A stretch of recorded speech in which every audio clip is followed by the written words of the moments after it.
Welcome everyone to the second photo matching tutorial.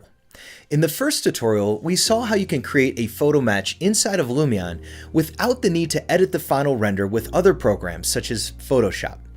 In this tutorial, we'll use a slightly more complex photo for our photo match. It has some objects in the foreground and background of where we will be placing our house.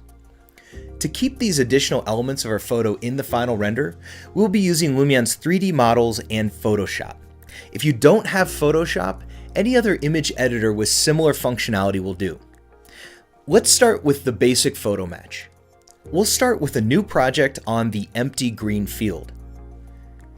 Now, let's add the Van Manen Villa model, which we used in our first tutorial. Remember, if you don't see the villa in the Import Models menu, you will need to load the Van Manen example scene once, so that the villa itself can be made available to use from the Import Model list in any new Lumion project, such as our empty green field. To get some context, let's place the villa at its target location using OpenStreetMap, as the OSM objects can help us to get the scaling right. We'll use a location in the Netherlands. You can find the full address in the video description to copy and paste into Lumion.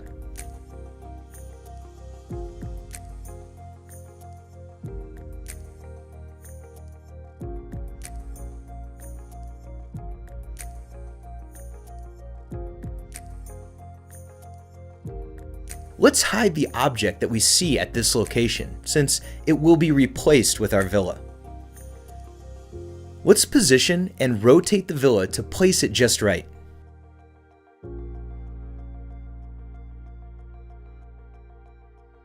Now that that's done, let's go to photo mode and take a snapshot.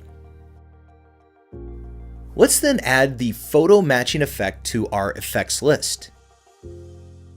The first default example is an aerial photo, which is similar to our own photo, so we can keep it as is.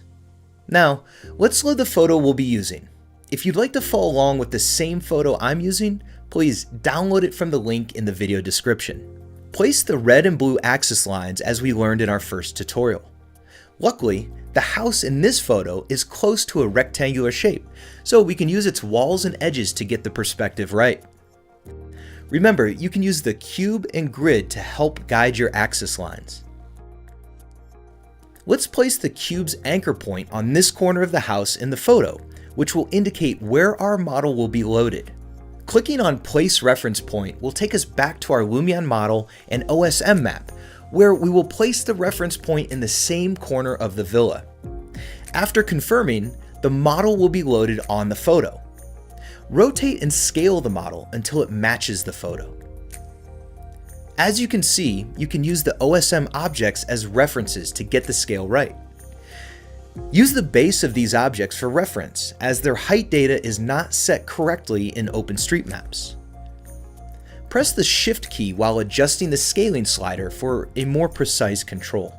Now that it looks decent, we can go back into our editor mode and hide the OSM objects so that they don't show up in the photo matching.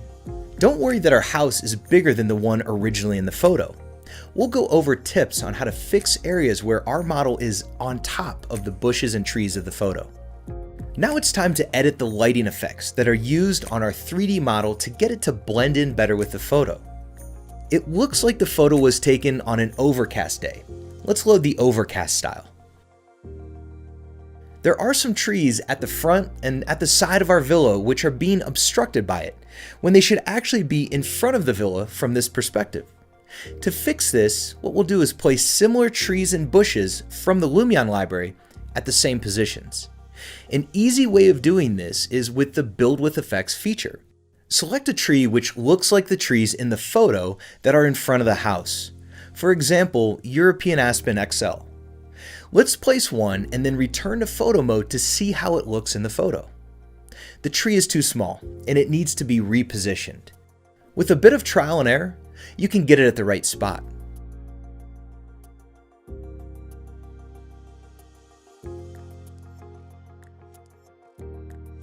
With Shift-Alt, make 2 copies of the tree.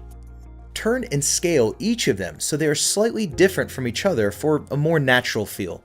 Do the same for the bushes at the side of the house. Since they are positioned on a straight line, you can use Lumion's Mask Placement tool.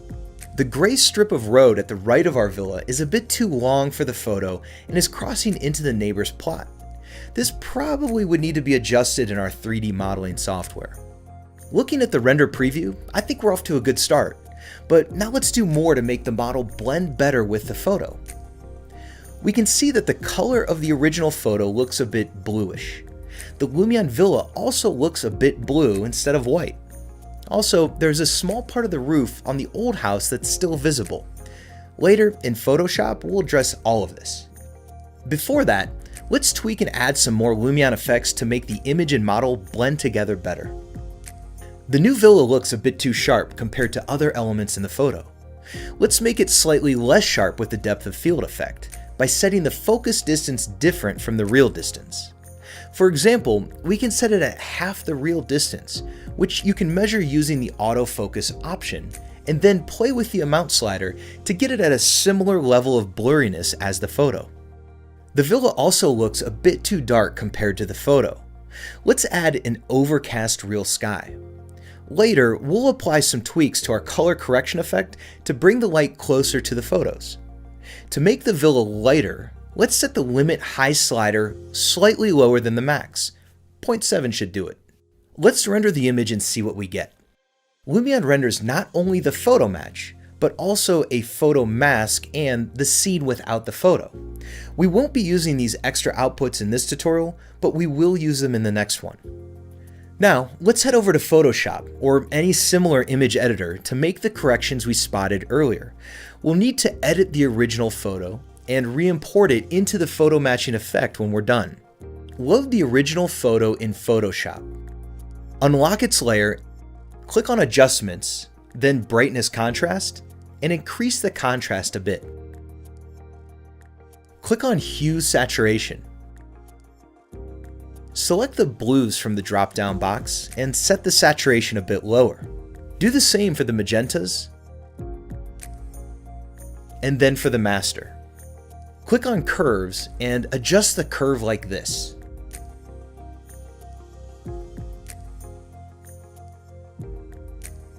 Now, we can take out the visible roof of our original photo using the Clone Stamp tool in Photoshop.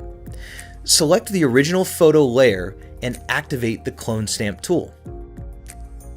While holding the Alt key down, click in the grass area close to the roof to take a sample. Let go of the Alt key, move the cursor down, and stroke left and right across the roof to turn it into grass. Export the image. Load this new image into the photo matching effect in Lumion. Let's render the photo match again. Looks good. The obvious issues we spotted earlier are now much better. That wraps up this video. In the next photo matching tutorial, we'll make a slightly more complex image, where we'll learn how to place elements of the original photo in front of the Lumion model. To do this, we'll be using the additional outputs from the photo matching feature, which includes the photo mask and the scene. So stick with me, and I'll see you in the next tutorial.